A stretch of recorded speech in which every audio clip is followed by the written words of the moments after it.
for the Village of Cary for Tuesday, July 17, 2018, to order with roll call, please. Weinhammer. Here. Cavelli. Here. Betts. Here. Kraus. Here. McAlpine. Here. Would you join me in the Pledge of Allegiance? I pledge allegiance to the flag of the United States of America and to the republic for which it stands, one nation, under God, indivisible, with liberty and justice for all. Thank you.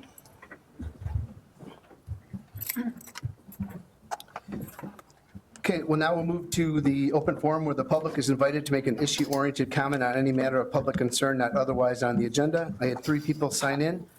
Tom Koff. Did you want to address the village board? Okay. M. Hall. Please come up. If you just state your name and address for the record, that would be great. Thank you. I'm Mary Hall, and I'm at 937 Woodbridge.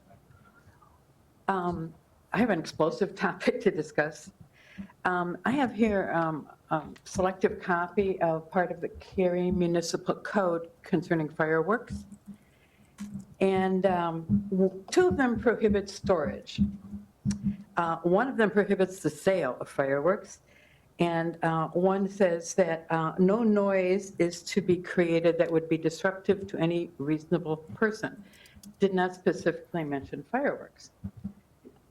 These noises are very disruptive to me, to all the people around my block. I've talked to 7 different families in the Fox Trail sub, as well as other parts of the city, about the extensive noise and upset that these fireworks have created over this past 2 weeks surrounding the July 4th holiday, okay? I'm here to respectfully submit to the board that you write an ordinance prohibiting not just the sale or storage of fireworks in the Village of Cary, but the use of fireworks in the Village of Cary and its environment. I ask you to write an ordinance with penalties to prohibit the use, explosion of any fireworks kinds of devices in the Village of Cary. I myself have called the police twice. A policeman lives around the corner. He himself was awakened, as were about 5 of my neighbors, by the upsetting bombs and fireworks that were not even on the 4th. They were before the 4th. So I think we really need to address this issue. It's not just an upset to me.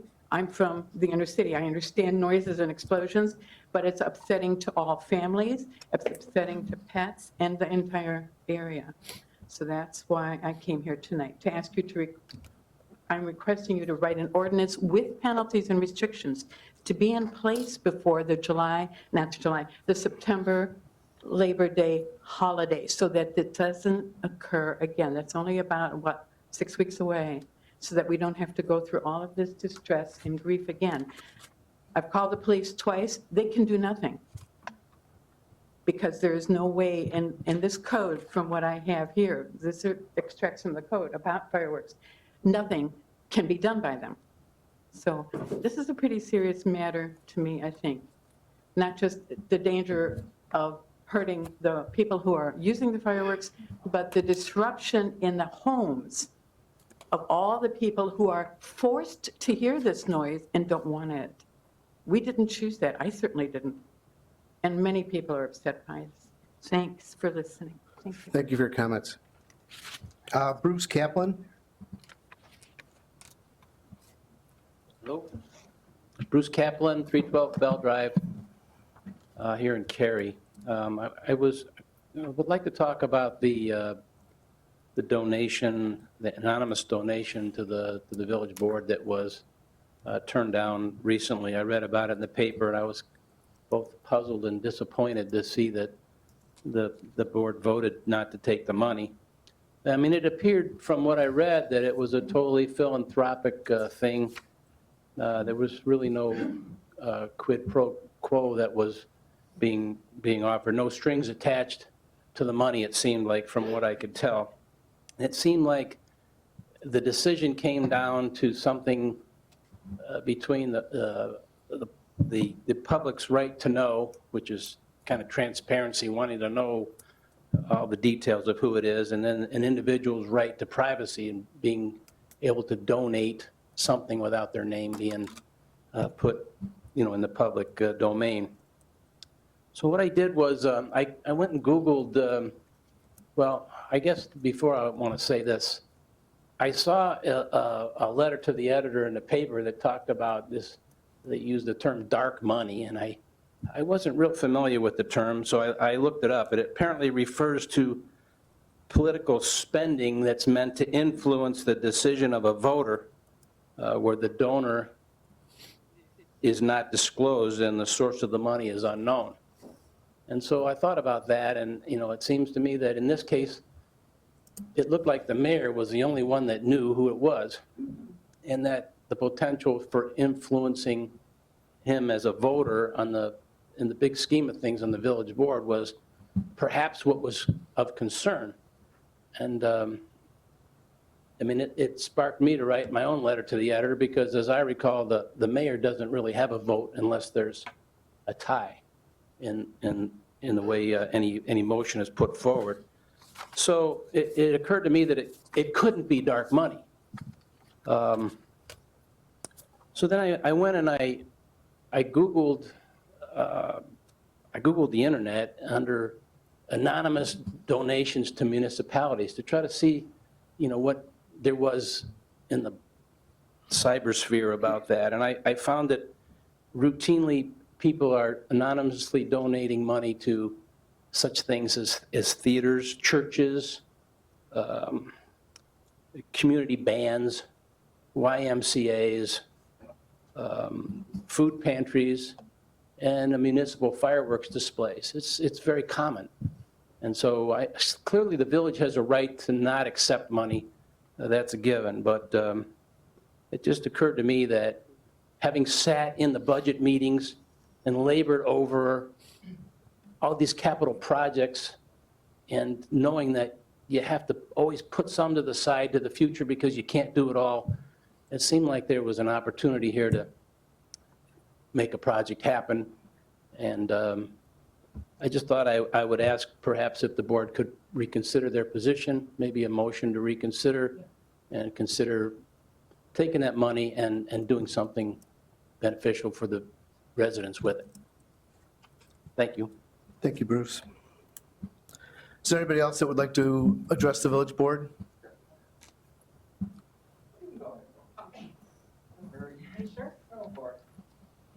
Hi, Cassie Pinter, 325 Bryan Drive. Just ditto to what Mr. Kaplan just said, first of all. Second of all, yeah, that was my purpose for wanting to speak, was to ask the board to reconsider their decision to turn down that $60,000 donation, specifically trustees Cavelli, Weinhammer, Kraus, and Kostler, who all voted to not accept the donation. I just think that there's been a lot of fallout in the community. There's been a lot of negative talk in the community. There's been a lot of just people aren't happy. I know that there was a poll taken on Cary Connection that people agreed with the decision, but we can't take that for what it is. We're 159 votes, and there are probably at least 60 of us that aren't able to even vote on that, because that's we're restricted from participating on that page. So that can't be an accurate view of what the residents of Cary want. It just can't be, because there's a lot of residents that aren't able to take part in that, participate in that. So that was just my whole purpose, was just to come up and ask you to reconsider your turning down that money. Can I just clarify something? I didn't vote no for it. That's right. I do apologize. So You're right. Please let's You clarify that, abstained. because a lot of the negativity has come from you on social media. So just want to clarify that. Okay, Thank you. that's great.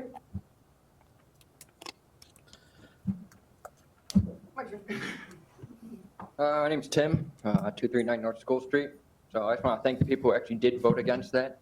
And unlike Mr. Kaplan apparently doesn't know, most of those institutions he talked about that people donate to are private institutions, not public things.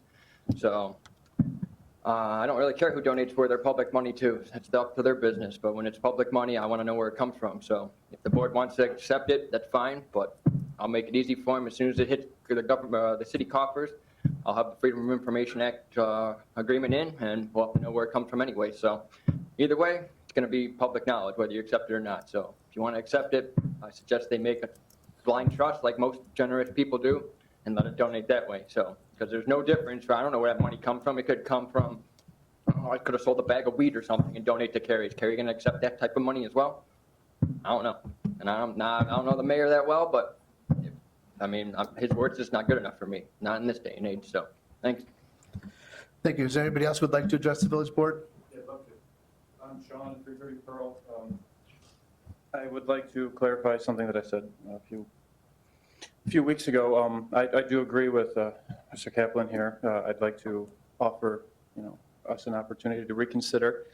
It's disappointing. The sentiment across the community seems to be as such. I'd like to, I spoke with Wintrust for a long time about this, which, as you all know, is a regional bank. And as the gentleman echoed before me, he was a little worried about our weed money. And I thought that there might be a way, because the board is, we're just Google warriors. We can't do much more. And, whenever you have a transaction over $10,000, the bank automatically produces a CTR, currency transaction report, in which case the IRS picks up on it, and they're essentially vetting the people, just like our attorneys whose opinion didn't matter to us do. And that CTR makes the IRS go through all the audits, making sure that sort of, I'm not a gentleman who makes $5,000 a year, but I'm donating $55,000, because things have to add up. And so I thought that was a little disappointing, because those CTRs are safeguards to prevent people from having any sort of large sums. But either way, the biggest point I wanted to mention, though, was after doing a little bit of digging, I know the village, and I completely honor and respect, we have the ability, the right to decision to turn down this donation. But I do worry that we may be infringing on some people's religious beliefs, as well as I've learned in the last few weeks that there's quite a few people, and Judaism specifically, who value anonymous donations, among others. And I know that no one here was probably sort of trying to restrict anyone's religious beliefs, but when I thought big picture, why someone want to donate anonymously, I hope we can reconsider that. There's a lot of reasons, and that's all I leave you with. I hope we can reconsider. Thank you. I'm confused, Mayor. Was the donor Jewish? We didn't come up. I have no idea. Well, it just came up. All right, where did the religion come from? We can confirm that we did not discuss his religious beliefs at all during the conversation. No, we didn't. Okay. So, is there anybody else who would like to address the village board?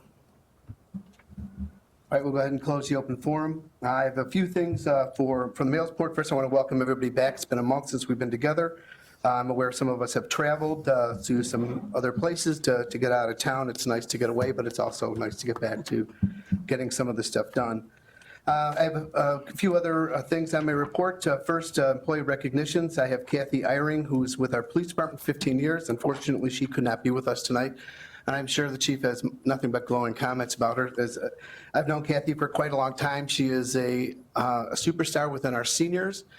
She is tireless when it comes to making the community better, and she makes this a really fun place to be when you're around. And you have the officers out in the public, they're just joyful to be around, and she's got a great sense of humor, and she seems to know a heck of a lot of people when you're out and about with her. So I'm sorry she wasn't able to be with us, but she's been with the Village of Cary for 15 years. I do have one person that came in today that's been with us for 10 years, Nicole Collingborn. You want to join me up front, please? You want to bring your kids? No? This is Nicole. She's one of the people in the front offices. She keeps us flying straight. She is responsible for our minutes and for our agendas and for liquor license. We spend a lot of time out back and forth with signatures on that kind of thing. And there's always a folder in my mailbox. Can you sign it? Please get back. So she's always very cheerful about it. She's very timely in getting her things done. She makes a great impression on the residents when they come, because she fills in for our community development. Sue Green, when Sue's not around or Maria's not available. So everybody kind of, we're a small operation. We kind of fit in where we need to fit in, and we make our residents number one. So she's always right there for us. So we have a small token of appreciation for you, and we appreciate your 10 years, and we look forward to the next 10. Thank you.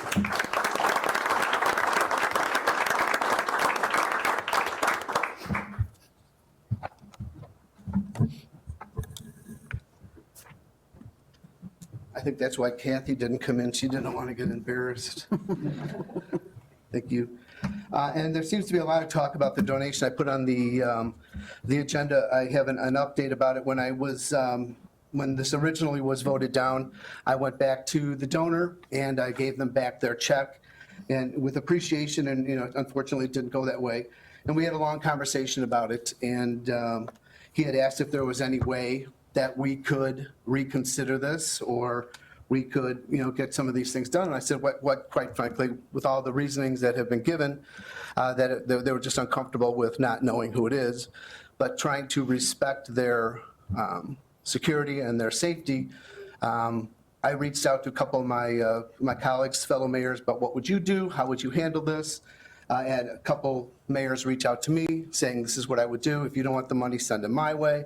I think every one of them said that, but they understood where we were coming from. And you know, as disappointing as it was, you know, there was some very respectful communication and some people that were very thoughtful in how they thought about accepting this donation. So I appreciate that. So what was brought to my attention, there's an organization, a foundation called the McHenry County Community Foundation. And they are part of a $1 billion philanthropy foundation that's based out of the city. And they have an organization here in McHenry County that they manage over $32 million a year.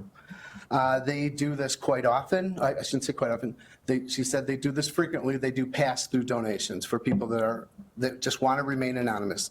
A majority of their philanthropists insist on being anonymous, so the money comes to them. And they have their own vetting process that they go through because they do not want to jeopardize their reputation in the communities too. So they would do their own background checks or whatever they would do to vet them so that they're comfortable with this.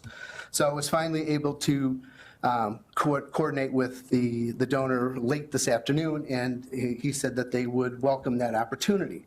And they understand, they're trying to be respectful, but at the same time, they're trying to have their confidentiality maintained. So I'm trying to make sure that everybody on this board is comfortable with the decision and the decision that they're making, that they have as much information as possible. Now, a little bit of history for those of you who are in the audience is that this came to us, I did not know when we first set up these meetings. I had no idea that there was going to be a monetary donation. I thought this was just to learn more about the village and what they could do to help out, because that's what they wanted to do. And as soon as the donors made it known that there was going to be a financial donation, I notified the board, and I tried to be as transparent and upfront as possible. But I truly believe that the integrity of these people needs to be maintained.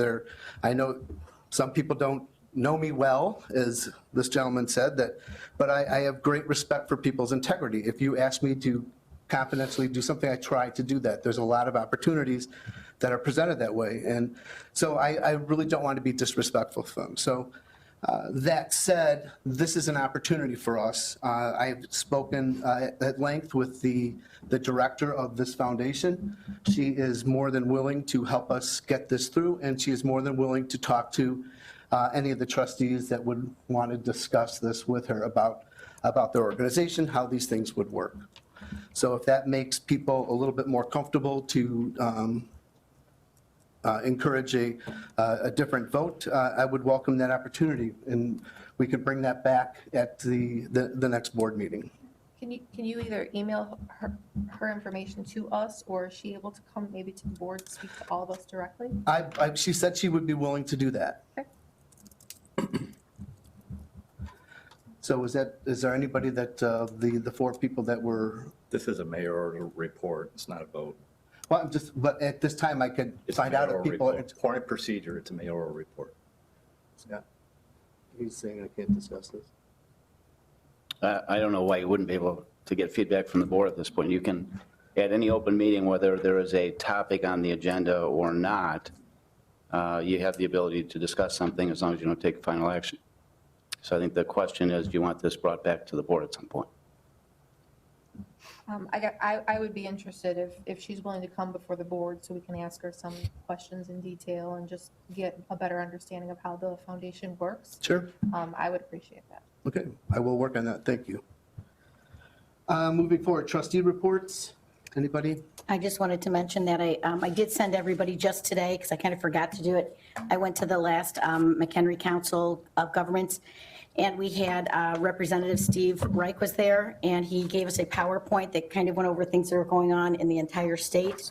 And I just wanted to share that with everyone, because that impacts a lot of things for us as villages. When things are going on in the state, it trickles down to us. So I thought it'd be helpful for everyone to have that. So I just sent it today, so you probably even had a chance to look at it, but I just thought it'd be great information for us to share with each other. I do want to say thank you for sharing that, because I know I've asked in the past for anything that the public is paying for any of us to go to come back with a report. So thank you for coming back with a report on what you learned. Absolutely. My pleasure. Thank you, trustee McAlpine. Moving forward, I will entertain a motion to approve the consent agenda items number 1 through 21. So moved. Second. Roll call, please. Costello, Yes. Kraus, Yes. Weinhammer, Yes. Betts, Yes. Cavelli, Yes. McAlpine. Yes.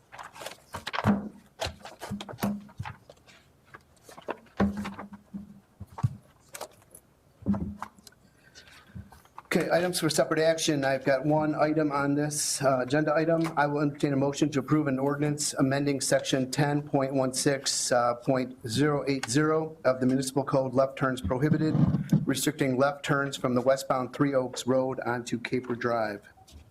So moved. Second. Hey, Eric. Thank you, Mayor. This evening, we're asking the board to consider the potential restriction of turning movements from westbound Three Oaks Road, which is near Route 14, onto Caper Drive. The reason for this is the current conditions of a very short left turn lane from eastbound Three Oaks onto Route 14. Because of the configuration of the railroad tracks, there's really only storage for 1 to 2 cars there. And with this proposal, we would be able to extend the length of this left turn lane and provide significantly more room for cars to queue for that left turn and out of the through lane. However, to accomplish that, we would need to restripe the roadway, which is due for striping anyway. With some simple striping changes and the signage and the ordinance, we can extend the left turn lane, but then we would lose the small left turn lane that goes from Three Oaks onto Caper. Currently, there's a lot of undeveloped parcels in that industrial park and that business park setting. So there isn't too much of an issue at this point with the current traffic volume. However, should there be a high level of truck traffic in particular that was to need to turn onto Caper from Three Oaks, we could see more instances where as the cars and trucks are waiting to turn left, the cars behind them would back up potentially onto the tracks. So we're recommending the implementation of this change to enhance the turning movements for and safety for the turning traffic on the Caper, as well as for more storage at the turn lane. If there's any questions, I'd be happy to answer. And then Eric, we had received this through a resident concern that had brought this to our attention. Is that correct? That's correct. Okay, And it was reviewed by both Public Works Engineering and police staff. very good. Any questions regarding this? So Eric, how many people, do you have the traffic numbers on the people that turn left off of Three Oaks onto 14? Because I've never witnessed a backup in that turn lane that would warrant this approach. Bless you. I don't have the numbers in front of me, but there's obviously a decent enough number to warrant the separation of the turning movement and the signalization there. But as noted, in the existing condition, you only have room for 1 to 2 cars as it is. It doesn't take a high volume for it to extend the queue backward as you go westward towards Georgetown. So currently, the queue for the through traffic mixed in with those turning lane traffic, the cars waiting to turn left, they can back up as far back as the Aldi driveway. And I agree, most of that or a lot of that is through movements or movements turning right on the 14. But again, the more cars you can get out of the way, even if it's only 5 or 6 cars, that's 5 or 6 cars that are out of the way for the through traffic that don't queue backward. Okay. I'm not supportive of this. I don't understand why we're even doing it, honestly. A lot of people turn left off of Three Oaks onto Caper to cut through down to the industrial area, FedEx, things like that. I haven't witnessed ever in my 15 years here of it being a problem. So on that basis, you know, I don't know why we're restricting something that hasn't really shown to be a problem. I don't know. Maybe somebody else on the board can correct me on that. Well, I guess my question is, have we thought about maybe just doing certain times of day? Like if for instance, if it's during rush hour in the afternoon, that it's really bad there, and I don't know, I haven't run into a problem over there either, but would that be worthwhile as opposed to just restricting it completely for like the entire day? Those are options, however, they do pose, as you are aware, I'm sure, they do pose more of a challenge for enforcement. And obviously for the motorists themselves, conditioning themselves of when it's allowed and not allowed. Obviously now, and I do agree with Trustee Kostler, for the majority of the times, the conditions are not bad. I do feel though when these empty parcels develop and you get more traffic volume turning in, it will exacerbate the conditions and the possibility of cars backing up onto the tracks. But again, if we don't move forward on this, the conditions are not where we're maintaining an unsafe condition. This is meant to be an enhancement to what's there, and as I mentioned, from my opinion, is that it would be a safety improvement moving forward as well. But yeah, should you not approve it, we're not maintaining something unsafe. Is the resident here that maybe brought this to your attention? I'm just kind of curious what their input is on this. Only because there are many times I'm driving down Three Oaks during rush hour heading west when you're coming down past Georgetown, and it does get backed up there just heading that way, but I've never seen a problem with someone turning in because people are supposed to leave that open anyway to let someone turn in. So I guess my concern is a little bit, I can understand that there might be an issue when we develop those parcels, but I'm a firm believer in being proactive, but I don't see what the real issue is either. I don't want to put a restriction on something that we may not really need. I did forget to mention the other thing that initiated this as well as as noted in the report, the ICC has required the railroads to readjust their positioning of their stop bars relative to the pre-signals at these railroad crossings. So what was already a short turn lane, we did have to work with the railroad and we had to push it back 8 feet further west. So the turn lane is even shorter than it was previously before, which I graphically depicted. That is the current condition that's painted. So when they did the crossing work and closed the roadway at that section for about a week, the railroad redid the striping in here, and then the stop bar was moved back in a painted condition. So we're responsible for putting it back in thermoplastic for the more permanent striping. So at this point, given the resident request to review this, as well as the fact that we do have to restripe this area anyway, this is looked at as an opportunity to take care of both at once. Eric, that's the current stop bar location, so previously it was closer to the tracks? Previously it was correct here, yes. Okay. So this photo here from Google Street View depicts in the previous condition. Previously, the stop bar was lined up with the pole of the pre-signal. Okay. But this concern is going westbound, turning onto Caper, correct? Correct. The restriction, yeah. The restriction that we're talking about. Which would be to facilitate improving the turn lane for eastbound Three Oaks, turning onto 14. Any other comments? Is there a sign to keep Caper Drive open, like we have on the other side? Like, do not block? I would have to double check, I don't recall, but that's not typically for that distance from the track. You probably typically don't see it. Yeah, I'm not aware of there being a sign there. Then again, we don't have an imminent issue with cars backing up onto the tracks at this point. It's down the road if we have manufacturing, industrial going in those vacant parcels where we get more and more large trucks waiting to make that turn. That's where the issue could get worse. So it is perfectly acceptable if the board wishes to wait on this and implement at that time. We would just have to obviously grind off and restripe at that point. I will have to put back the striping this summer in the current condition, one way or another. There's no sign that says do not block intersection or anything like that?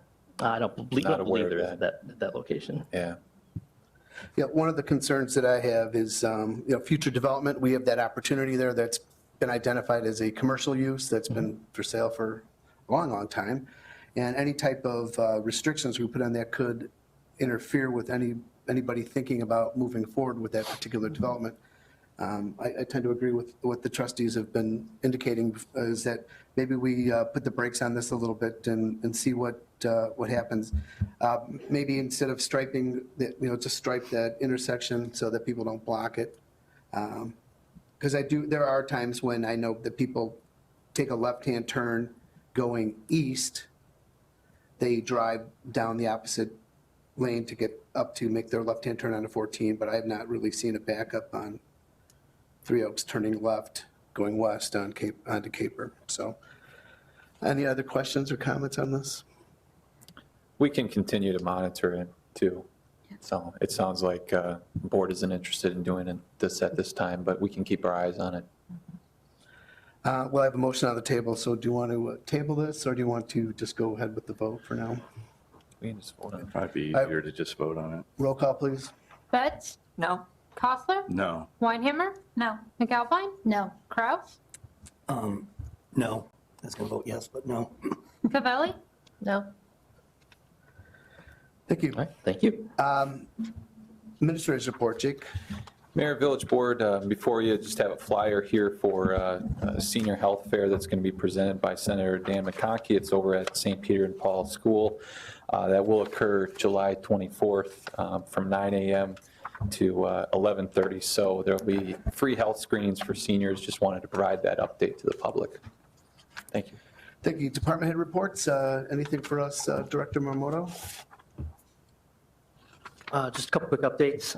The Metro project, as you might have seen out there, is starting to get moving forward in full swing. AT&T is right now in the middle of their relocation of fiber optic lines, and the contractor for installing the new pedestrian ramp at the northwest end of the crossing is going to be starting the next phase of their work with the removals and concrete work on Monday.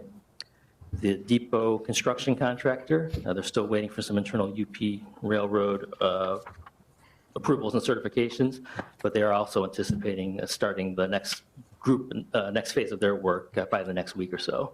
They're right now working on some site preparation, some removals of existing canopies, one of which required us to remove the location of the village drop box for utility payments. There used to be one located next to the old depot building.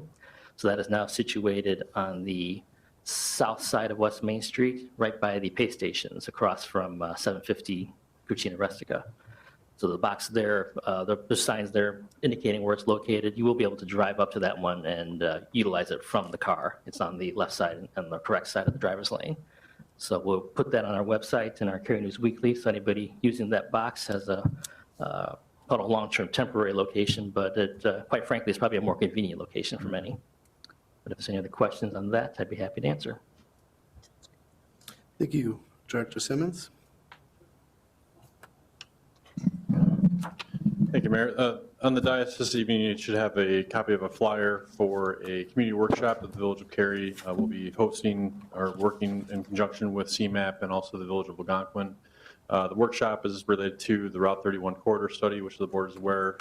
We are initializing or starting the process for to look at future land uses along the Route 31 corridor, basically from the Walmart property in Crystal Lake south to the downtown area of Algonquin, and looking at with the gravel mines that are in that area that are coming offline in certain phases in the near future, looking at future land uses that could take advantage of those future amenities, but also looking at land uses in the general area that would extend from Route 31 to the Fox River area as well. So the workshop next week is open to the public. We also have information posted on our website regarding the study and also the workshop. We'll be at 7 o'clock next Monday, July 23rd, over at the Park District Community Center. So any individuals that are interested in participating in that process, the more the merrier. We're looking for feedback as far as to help develop that plan. And it would be about a one-year process to develop the plan, and the final plan will be likely completed by sometime next summer. Thank you, Brian. Chief Finland, nothing? Okay, thank you. Any future agenda items and discussion by the village board? I had one thing. I noticed that Algonquin Township's webpage had a one-click to go ahead and get to their financial info. And I know our information is public. We can get it in the packet. The public can see it, any of our bills and things like that. But I was wondering if we could do something like they're doing with one click. I was talking to Mr. Gasser, and he said the Illinois Policy Institute guidelines says it needs to be one click for billing and financial info, where you can see the bills and the budget, the tax levies. So I was wondering if that's something that maybe we can look into doing too. We could look into that. Absolutely. Yeah, I think we have the majority of the financial documents on there, but we'll look at ways where we can make it a little bit easier for folks to access that information. Okay, thank you.